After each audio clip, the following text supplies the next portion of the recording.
A Rússia está conseguindo dominar a região de Donbás, talvez o grande objetivo desde o início do conflito, pelo menos isso segundo a mídia estatal russa. Vamos discutir um pouco mais sobre esse assunto. A Anistia Internacional garante que sim, a Rússia cometeu crimes de guerra, principalmente na região de Kharkiv, utilizando-se de bombas de fragmentação, que é um crime pela comunidade internacional. Quais vão ser as sanções? O G7, em conjunto com os Estados Unidos, além de uma série de pacotes, os norte-americanos, 40 bilhões de dólares, e os outros membros do G7 também prometem mais sanções, vão ser aplicadas à Rússia, fazem com que a economia russa seja obrigada a angariar novos mercados, se aproximando, por exemplo, de China e Índia, mas por incrível que pareça, alguns países que praticam sanções até aumentaram o valor de importação de combustíveis fósseis. França, vamos entender um pouco mais sobre o motivo. O Brasil, inclusive, sendo condenado pela comunidade internacional, já estava sendo bastante criticado. A gente tem que lembrar também, é ano eleitoral e política conta tudo, né? A gente sabe.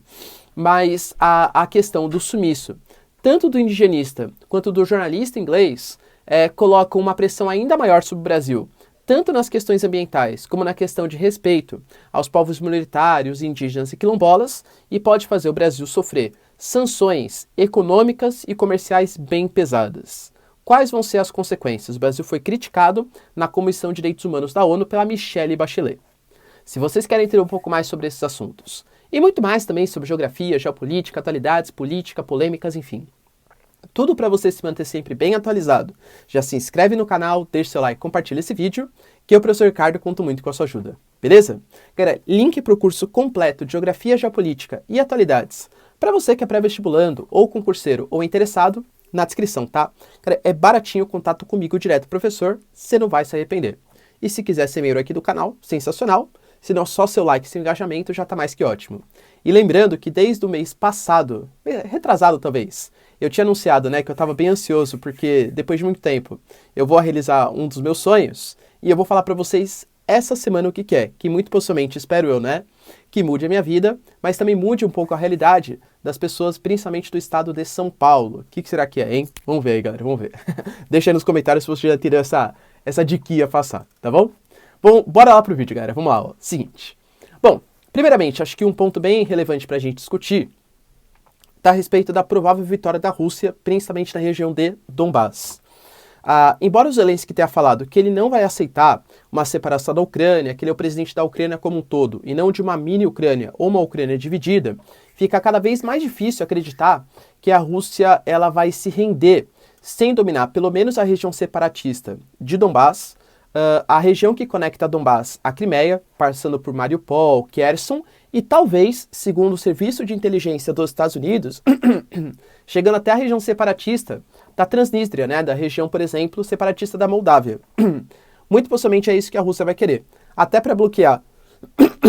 Perdão, galera. Até para bloquear o acesso ao mar, tá, que a Ucrânia teria para receber mantimentos, relações comerciais e, claro, expandir as possibilidades de comércio, de turismo também, inclusive, né, uma promessa que Mariupol, por exemplo, que é um porto super importante, vire um resort internacional.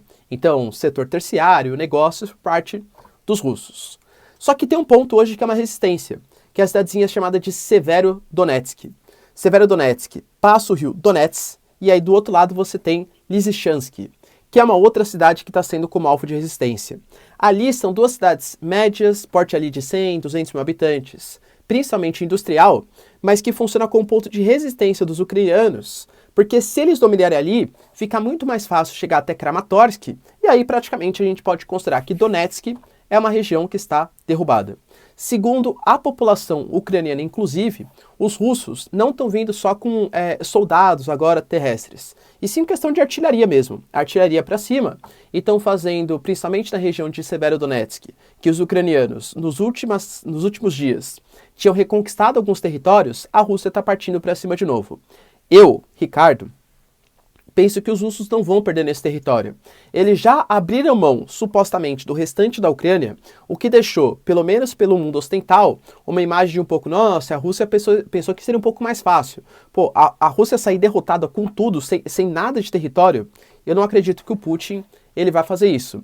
Ah, professor, mas se ele começar a perder, por exemplo, ele pode usar, por exemplo, mísseis de longo alcance. Cara, usou míssil de longo alcance, praticamente você acaba com o conflito, tá? A gente pode falar, por exemplo, talvez de uma arma nuclear tática. Claro que se ele usar, as sanções vão ser gigantescas, né? Mas o Putin, ele pode fazer isso se ele perceber que ele está perdendo bastante o conflito. Em compensação, hoje, a Anistia Internacional, ela garantiu que o Putin, ele cometeu alguns crimes de guerra, principalmente na região de Kharkiv, ali no nordeste da Ucrânia, utilizando-se o que a gente chama de bombas de fragmentação. Essas bombas de fragmentação, elas se explodem em várias microexplosões pequenininhas. Por que isso é considerado um crime de guerra? Porque você não consegue saber exatamente aonde que vão ser os alvos que vão ser atingidos. Então você pode pegar, por exemplo, em crianças, civis, etc. Não é só alvos militares, né? Então você tem, por exemplo, a questão da estação de trem, é que a Rússia alega que, na verdade, foi um ataque de bandeira falsa dos ucranianos. Os ucranianos falam que não, foram os russos que atacaram. Enfim, a Anistia Internacional, ela fez uma investigação e ela deliberou, segundo a sua investigação, tem que deixar bem claro isso, tá? Que sim, foram dos russos e os russos cometeram esses crimes de guerra. Se eles de fato tiverem cometido esses crimes de guerra, isso vai fazer com que a Rússia sofra mais sanções internacionais e tal. Professor, o Putin não pode ser condenado pela corte de Haia? Isso tem que partir, claro, do próprio país. Você acha que hoje, por exemplo, algum militar russo estaria disposto a entregar o Putin de bandeja para a corte de Haia para ser preso por crimes contra a humanidade? Eu particularmente desconfio, estou sendo irônico, né? É óbvio que não, que isso não vai acontecer, tá? Então, assim, a Rússia ela vem centrando um pouco mais as atenções e vem conseguindo aumentar as suas posições no conflito. Aliás, isso é uma coisa que o Zelensky está bastante preocupado. Qual que é? Poxa, será que o mundo ocidental ele vai continuar apoiando a Ucrânia, mesmo com a baixada de poeira um pouco em relação à mídia? E olha que interessante, né? Vocês já perceberam que a mídia não fala tanto assim sobre uma guerra que vem acontecendo no mundo? Entre Ucrânia e Rússia. É uma coisa que não engaja mais tantas pessoas, meio que assim, né? Você passa naquela fase, meu Deus, espanto. Aí você fala, nossa, coitado das pessoas. Aí vai passando o dia, meio que vai naturalizando, sabe?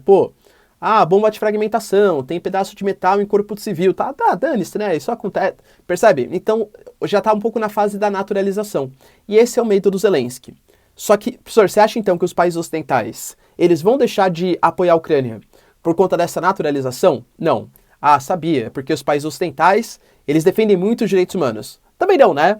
É porque eles não estão defendendo a Ucrânia pelos crimes que acontecem na Ucrânia. Eles estão defendendo a Ucrânia porque a Ucrânia é estratégica para conter o avanço dos russos.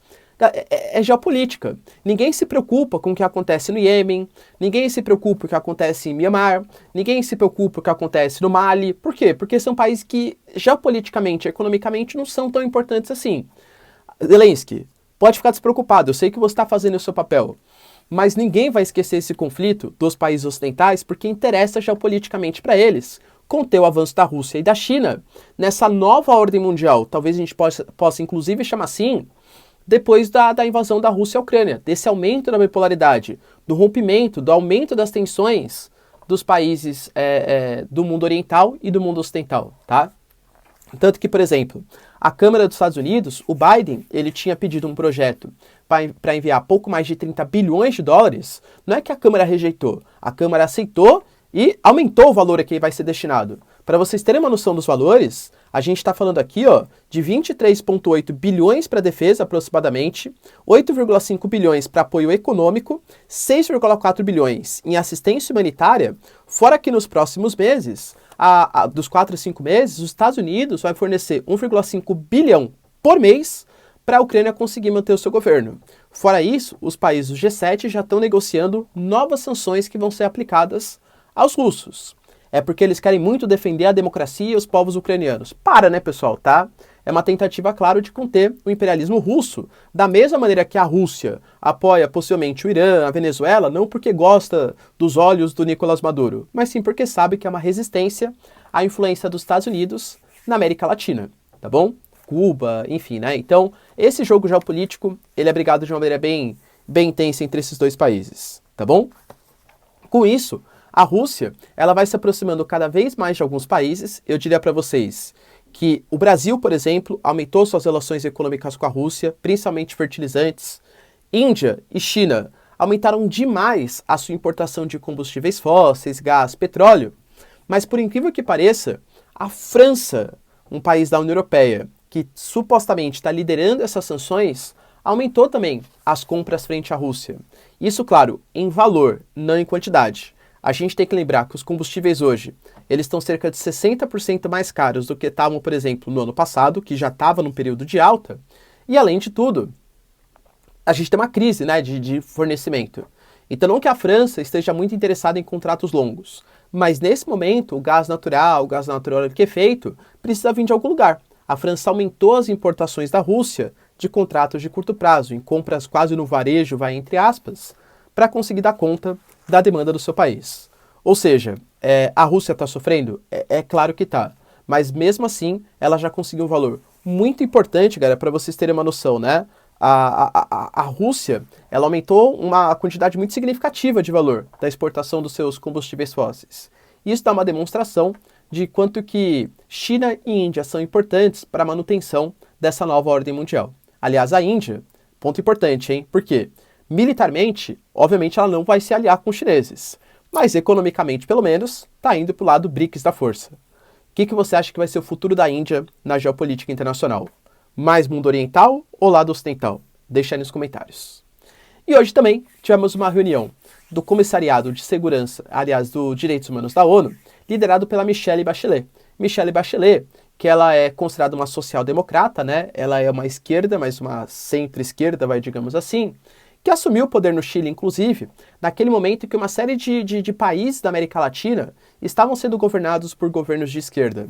Alguns mais bolivarianos ou mais sociais-democratas, a Michelle Bachelet era um deles, né? Hoje ela está no cargo ali de Direitos Humanos da ONU. E ela está muito preocupada, segundo ela, com a perspectiva do que existe no Brasil, principalmente relacionado às eleições e aos movimentos minoritários, como os povos indígenas, quilombolas e a preservação ambiental da Amazônia. Segundo ela, existe uma ameaça a indígenas e ambientalistas muito significativa e negros, mulheres e o movimento LGBTQIA+, além também estão colocados em risco a participação política, além do aumento da violência policial, tá? Ah, professor, mas isso é narrativa da comunidade internacional, eles não sabem o que acontece, é a mídia tal. De verdade, pessoal, tá? Eu até concordo que existem alguns exageros aqui sendo praticados, tá? O Brasil aumentou o seu desmatamento? Sim, tá? Isso é dado do INPE. O Brasil, por exemplo, tem perseguição a povos minoritários, indígenas, quilombolas? Pô, a questão, por exemplo, do garimpo ilegal é uma realidade e aumentou nos últimos tempos? Sim, isso é verdade, tá? Não tem como negar, galera, são dados oficiais do Brasil, tá? Mas é óbvio que há um super exagero por uma narrativa política aí. Só que mesmo esse super exagero, ele conta. Não adianta você ser bom, você tem que parecer bom. Geopolítica é o jogo dos interesses. Vamos ser sinceros? Na reunião que rolou, por exemplo, semana passada, Biden e Bolsonaro. Vocês acham, por exemplo, que o Biden morre de amores pelo Bolsonaro, que até ano passado estava apoiando o Trump, e falou que as eleições foram fraudadas? Acho que não, né?